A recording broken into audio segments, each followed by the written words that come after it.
चलिए अब जरा आज के मैनेजमेंट की तरफ बढ़ा जाए और मैस्टेक आज रडार पे। वो मिड कैप आईटी कंपनी, इसके जिस वीकेंड पे नंबर्स आए थे, नंबर्स पे आता हूं उससे पहले सीएफओ अरुण अग्रवाल साहब आपको आपकी स्क्रीन पे नजर आएंगे। Arun ji hi, good afternoon, thank you so much जुड़ने के लिए। अच्छा नंबर्स प्लीज स्क्रीन पर रख दीजिएगा डायरेक्टर साहब। तिमाही दर तिमाही आईटी कंपनी को कंपेयर करते हैं, आय में 0.5% का दबाव है, EBITDA उसके सामने 6% के आसपास ठंडा पड़ता हुआ और मार्जिन थोड़े से कॉन्ट्रैक्ट करे। अरुण जी रिलीज में आपने खुद ही लिख दिया है कि हमारे Q4 रिजल्ट्स हमारी एक्सपेक्टेशन से कमजोर है। एक तो 0.5% जब आय गिरी तो आप लोग क्या एक्सपेक्ट कर रहे थे, और इस कमजोरी के पीछे जो रैशनल दिए थे कि एक लार्ज क्लाइंट का लार्ज प्रोग्राम की ऑफशोरिंग की बात और कुछ यूएस क्लाइंट स्पेसिफिक इंपैक्ट्स की बात, उससे समझाओ ये क्या चल रहा है। सो उसके पहले मैं थोड़ा सा ओवरऑल पर्सपेक्टिव आपको दे देता हूँ। हाँ। अगर आप ओवरऑल कंपनी की परफॉर्मेंस देखेंगे ईयर पर्सपेक्टिव से, सो रिपोर्टेड करेंसी बेसिस में हमने 19.2% की एनुअल ग्रोथ है रेवेन्यू के अंदर, और आप ऑपरेटिंग एबिटा देखेंगे तो हमारी फुल ईयर की 16.7% ऑपरेटिंग एबिटा है, which is 11% plus year on year growth. That's the full year performance. तो अगर फुल ईयर परफॉर्मेंस देखेंगे तो ग्रोथ हमारी आई है, बट यस क्वार्टर 4 में जो हम एक्सपेक्ट कर रहे थे, हमारी एक्सपेक्टेशन थी कि हम 2 से 3% ग्रो करेंगे क्वार्टर ऑन क्वार्टर, वो ग्रोथ नहीं आई है। एंड उसके पीछे एज यू राइटली सेड हमने वो 3 रीजंस दिए हैं। एक, हमने हमारे एग्जिस्टिंग कस्टमर को ऑनशोर से ऑफशोर लेके आ गए, 5 साल की हमने ओडीसी डील साइन की उनके साथ, पर जब हम ऑनशोर से उनको ऑफशोर लेके आए तो ऑब्वियसली रेट में रिडक्शन होता है, वो बेनिफिट आपने कस्टमर को पास ऑन किया, बट इन क्वार्टर उससे रेवेन्यू का इंपैक्ट आ गया। बट आपने बदले में क्या मिला, आपको 5 इयर्स की सिक्योर रेवेन्यू ये बेनिफिट्स क्या अपफ्रंट ट्रांसफर करने होते हैं और फिर बाद में उसका फायदा आप लोग भुनाते हो, ऐसा होता है? नहीं, इसमें 2 तरीके से होता है। जैसे जब आप ऑफशोरिंग करते हो तो ऑनशोर वर्सेस ऑफशोर आपके रेट कम होते हैं, तो कस्टमर को आपने बजट रिलीज कर दिया कस्टमर का, नाउ कस्टमर को वो मनी वापस स्पेंड करनी है आपके साथ। सो उससे हम न्यू अपॉर्चुनिटीज की बात कर रहे हैं कि what else we can do for them, क्योंकि उनके जो डिजिटल एजेंडा है वो इंक्रीज होते जा रहे हैं, उनके पास उतनी बजट नहीं थी, तो हमने उनकी बजट को रिलीज किया ऑफशोर करके। वही काम जो हम ऑनशोर से कर रहे थे हम ऑफशोर से कर रहे हैं मैनेज सर्विसेज, हमने इम्प्लीमेंटेशन कर दिया था, अब मैनेज सर्विसेज के अंदर हम आ गए थे, हम ऑनशोर से कर रहे थे, अब उसको हमने ऑफशोर में मूव कर दिया, कस्टमर की बजट रिलीज हो गई। बट एज ए कंपनी हमारी रेवेन्यू घट गई इस क्वार्टर में। ग्रेजुअली एज कस्टमर से हमको और इंक्रीमेंटल ग्रोथ आती जाएगी, उस क्लाइंट में ग्रोथ मिल जाएगा। As a company in quarter वहां से इंपैक्ट आया। सेकंड क्या केस हुआ कि आपका एक जो कस्टमर था उसने हमको कंसोलिडेट आउट कर दिया, because the company got acquired, उसको किसी बड़ी कंपनी ने एक्वायर कर लिया, एंड उन्होंने rather than taking services from us, उन्होंने ये इंटरनल सोर्सिंग कर दी, बिकॉज उनके पास होल्डिंग कंपनी के पास वो कैपेबिलिटी थी मैनेज करने की। तो वहां पे हमें इन क्वार्टर रेवेन्यू लॉस हो गया इस क्वार्टर, एंड वो said, but as we stand today customer की सारी कंसर्न्स मिटिगेट हो चुकी है, हमारी delivery team has worked last 90 days to ensure customer is very happy, तो वो रिकवर हो जाएगा नेक्स्ट क्वार्टर में, but in quarter impact because of that. So 2-3 transaction में जो हमने एक्सपेक्ट नहीं किए थे will happen in the current quarter, इसलिए हमारी एक्सपेक्टेशन से लोअर प्रॉफिट हुई, सॉरी रेवेन्यू आई, एंड जो कुछ कॉन्ट्रैक्ट हमको मिले थे जो हमें जनवरी फरवरी में स्टार्ट हो जाने चाहिए थे, उसमें 1-2 महीने की डिले हो गई। 2 रीजन थे, कुछ कस्टमर की भी प्रिपरेशन इशू थी, they were not ready, and second हमारी तरफ से भी रिसोर्स ऑनबोर्ड करने में थोड़ी टाइम लग गई उस केसेस में। But all those are rock solid, and that's the reason we said we are not happy with quarter 4 performance. We could have done better, but the way order book हमने book किया है इस quarter में, आप देख सकते हैं $260 million का हमारा क्लोजिंग बैकलॉग है 12 months का, which is 5% growth quarter on quarter and 20% growth year on year. Phenomenal growth which we have not seen, हमने मास्टेक में कभी देखा ही नहीं है, इतना ज्यादा ऑर्डर बुकिंग हो रही है लास्ट 3 क्वार्टर से। सो हमें FY25 के ऊपर बहुत ज्यादा कॉन्फिडेंस आ रहा है कि हम FY25 का कॉन्फिडेंस जो आप कह रहे हैं, फिर कोई खास स्पेसिफिक फिगर जो आप शायद टीसीवी में देख पाएंगे या फिर ओवरऑल बिजनेस ग्रोथ कितनी रहेगी उसका कुछ अंदाजा दे पाएंगे? हम अनफॉर्चुनेटली गाइडेंस नहीं देते हैं, but if you notice 12 months order backlog जो होता है ना, वो एक बहुत बड़ा लीड इंडिकेटर है। अगर वो 20% ईयर ऑन ईयर ग्रोथ कर रहा है, 5% क्वार्टर ऑन क्वार्टर ग्रोथ कर रहा है, सो it will help to grow the organization, because वो 20% ग्रोथ बहुत सिग्निफिकेंट नंबर है। ऑब्वियसली बुक एंड शिप की हमेशा एक calibration होती है, because if market improves you can do better book and ship as we expect in H2, but as we don't give guidance I can just give the lead indicator to you. Guidance आप नहीं देते अरुण जी, पर आप लोगों ने कहा कि हम कॉन्फिडेंट हैं इंडस्ट्री लीडिंग ग्रोथ FY25 में डिलीवर करेंगे। अब मुझे तो पता नहीं इंडस्ट्री कैसे ग्रो करेगी, आपने कुछ सोचा होगा उससे बेहतर करेंगे, तो कौन सा आंकड़ा सोच के उससे बेहतर करने वाले हो आप लोग? नहीं, इसमें 2-3 तरीके से देखिए, इंडस्ट्री के अंदर मल्टीपल रिपोर्ट्स होती है, services, Indian IT services we are talking about, right? वहाँ पे अलग-अलग रिपोर्ट्स आती रहती है। अगर आप गार्टनर की रिपोर्ट करेंगे तो उन्होंने कुछ रफ एस्टीमेट दिया होगा, नेस्कॉम ने दिया होगा। इसको डिफरेंटली पुट क्रॉस करता हूं।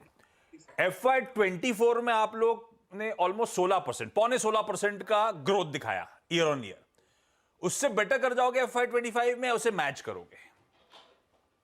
Again, as we don't give guidance, मैं exact number नहीं दे सकता आपको, but if industry is growing at X%, we will continue to grow faster than the industry. ये बताइए अरुण जी, अब किस सेगमेंट में सबसे ज्यादा इस समय आप बिजनेस गाना कर रहे हैं? क्लाउड एआई में किस तरह का पोटेंशियल आपको लग रहा है बिलिंग्स में इंप्रूवमेंट दिखाएगा FY25 के लिए? So, अगर आप मास्टर की स्ट्रेटेजी देखें, I will talk about AI, but master की स्ट्रेटेजी देखें, so हम बोल रहे हैं कि यूएस हमारी ज्यादा ग्रोथ करेगी, while other geographies भी ग्रो करेंगे, but US will grow faster than the company average. So US एक important area of growth है। हमारे लिए इंडस्ट्री वर्टिकल सेक्शन में यूएस ने हेल्थ केयर बहुत ज्यादा इंपॉर्टेंट है। We are seeing good traction building up there.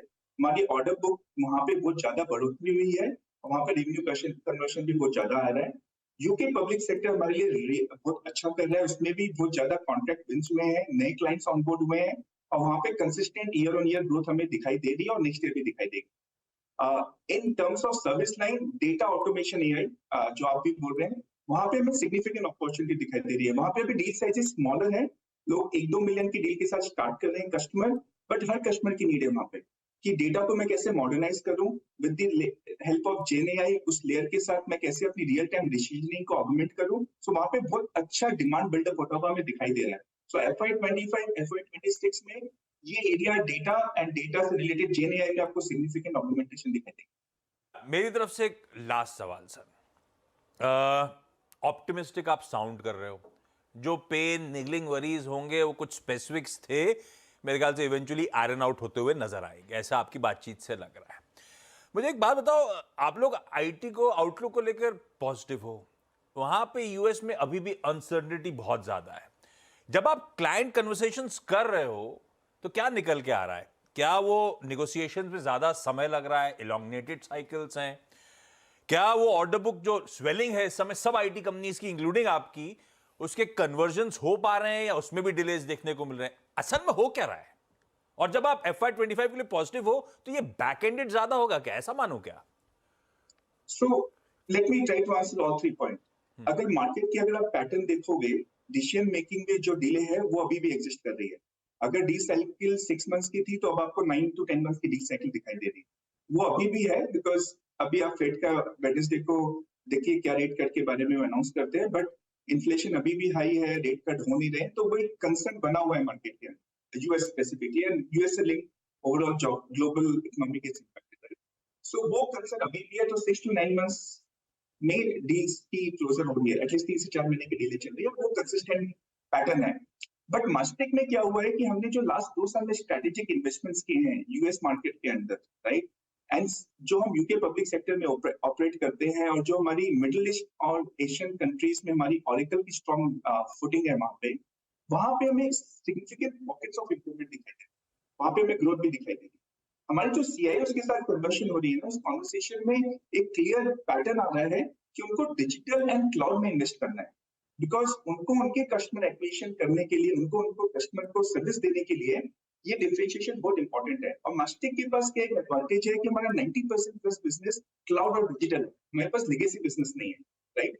तो जैसे मार्केट में थोड़ी सी मोमेंटम इंप्रूवमेंट होगी, जो हम एक्सपेक्ट कर रहे हैं H2 ऑफ नेक्स्ट ईयर में आनी चाहिए, हमको उसका फर्दर किक मिलेगा, एंड बैकलॉग तो हमारे पास स्ट्रॉन्ग है। इस कॉम्बिनेशन की वजह से we feel much comfortable as we get into FY25।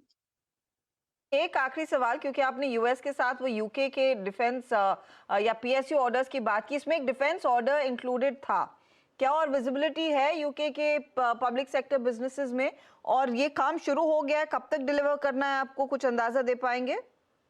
So MoD का जो हमने फ्रेमवर्क अनाउंस किया था वो 1.2 बिलियन क्वाइट बिग फ्रेमवर्क है। उसके अंदर मल्टीपल लॉट्स होते हैं। हम 2 लॉट में हैं। Lot again lot 1 and lot 2 we call it. एक जगह प्राइम है, एक जगह सब है। That's how they have arranged, क्योंकि वो इंश्योर करते हैं कि मल्टीपल वेंडर्स हो and they are able to take better services from each of us to deliver the outcome they are looking for, right? तो वो उसके हिसाब से बिल्डअप है। यहाँ पे ऑलरेडी एक कॉन्ट्रैक्ट हमने जीता है, जो हमने रिपोर्ट भी किया अपने नंबर्स में, बट इसमें अभी बहुत सारे ऑर्डर्स आएंगे नेक्स्ट 2 से 3 साल। हम बिलीव करते हैं 50 to 60 मिलियन डॉलर की ऑर्डर बुकिंग इस फ्रेमवर्क के अंदर होनी चाहिए नेक्स्ट 2 साल के अंदर। But we have to compete and we have to win. It's not easy. Interesting. Arun ji, अच्छा लगा, कॉन्फिडेंट साउंड कर रहा आप आउटलुक को लेकर। होपफुली ऐसे ही सब कुछ प्ले आउट भी हो। पर मुझे नंबर ठीक लग रहे थे। इन्होंने खुद ही लिख दिया जब हमारी एक्सपेक्टेशन से खराब है तो मैं समझ गया खराब नतीजे।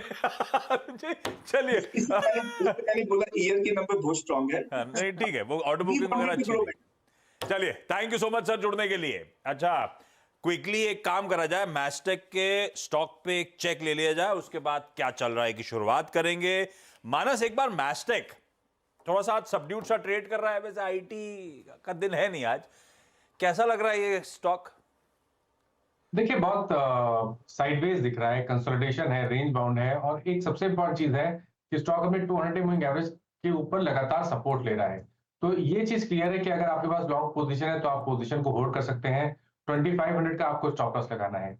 लेकिन फ्रेश खरीदारी कहाँ करें? तो फ्रेश खरीदारी केवल और केवल तभी करें जब 2830 रुपए के ऊपर निकले, क्योंकि अगर 2830 के ऊपर निकलेगा तो 2975 के भाव आपको मैस्टेक में जल्द देखने को मिल जाएंगे। तो 2830 के ऊपर निकलेगा तो शायद और मोमेंटम देखने को मिलेगा इस स्टॉक में। अच्छा, इस बीच राजेश